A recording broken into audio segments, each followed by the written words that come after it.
How long are we talking? Probably 6 months. Welcome to CHW Studios, and today we are going to recapping the movie The Professor. The story begins with Professor Richard receiving devastating news from his doctor that he has terminal lung cancer and only 6 months left to live. Although the doctor informs him of a painful treatment option that could extend his life by 18 months, Richard declines and leaves the office in despair. Overwhelmed upon realizing how little time he has, Richard decides he must tell his wife, Veronica, and daughter, Olivia, about his prognosis. However, at dinner that evening, just as Richard is about to share the news, Olivia interrupts and reveals that she is attracted to girls.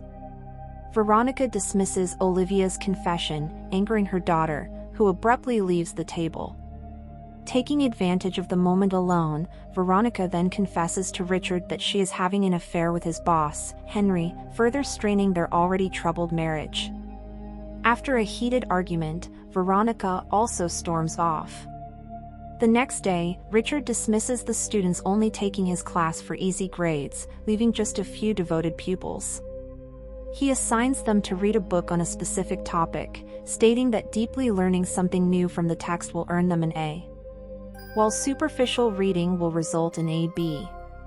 Later that evening, Richard meets with his friend Peter, who happens to be the chairman at the college where Richard teaches. Richard asks Peter for help retiring early, even though it's too soon to do so. When Peter asks why, Richard attempts to lie, claiming he wants to write a book. However, Peter doesn't believe him, and Richard finally confesses that he has lung cancer. Saddened by the news, Peter promises to keep it confidential.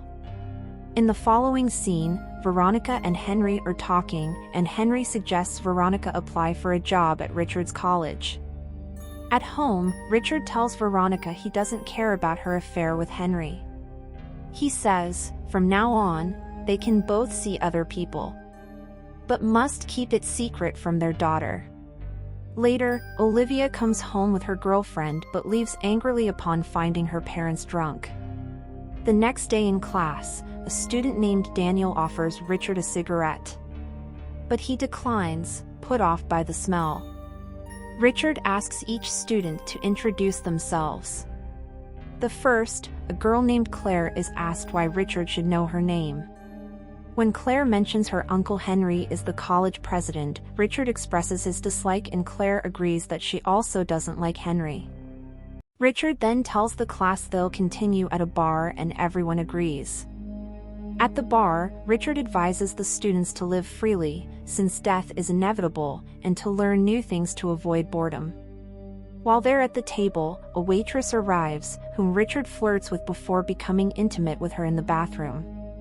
Afterward, Richard asks the students to pay the bill and add a generous tip for the waitress's excellent service, though they know what transpired. Later, Richard has dinner with his daughter Olivia when Veronica arrives, upsetting Olivia. Noticing this, Richard asks Veronica to apologize per her promise, which she does. The next day, during a student's speech that Richard ignores, a student shares what she learned. Richard gave student Rose an A, a good grade. However, he then criticized a pillar made by his wife Veronica. A student pointed out the pillar was Veronica's work, but Richard defended his right to critique it. Later, student Daniel visited Richard, bringing a hemp cake. He then asked Richard if he has ever been intimate with a man. Although Richard says no, Daniel, being gay, asks him to be intimate with him. And Richard agrees, since he is new to this. In the following scene, Veronica and Henry alone understand the true meaning behind the pillar being celebrated, which Veronica created. Meanwhile, Olivia complained to Richard that Veronica forbids her from attending school. Richard, however, granted Olivia permission to go. Later, Veronica went to a dinner party with Henry and left. Returning home, Olivia asked Richard why he stayed with her mother despite the affair. Richard said with age, people unjustly blame others. While traveling, he comes to a fork with two paths but chooses neither, instead wading into a river where he ends his life.